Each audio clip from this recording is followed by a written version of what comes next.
لا انا اتكلمت عليها كتير يا عبد العزيز. لا، هذا التصريح خصوصا عملية التبرير والتعليل. بص، هو اعذار اعذار اعذار. خلاص بدانا فتره الجد، عندك 20 مباراه لحد شهر مارس.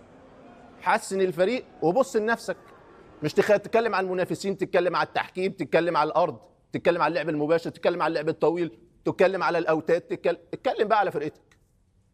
ماشي، وركز في فرقتك. و20 مباراه لحد شهر مارس، مفيش توقف دولي.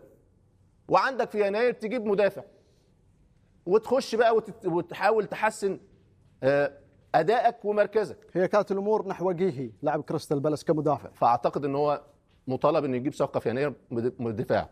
مفيش خط في ليفربول بحالته الطبيعيه، ولا الدفاع ولا الوسط ولا الهجوم. فالثلاث خطوط عندهم مشاكل. بدانا فتره الجد، 20 مباراه لحد شهر مارس، لا يليق بالمستوى ولا المركز الحالي ببطل سابق للدوري بحامل اللقب. العب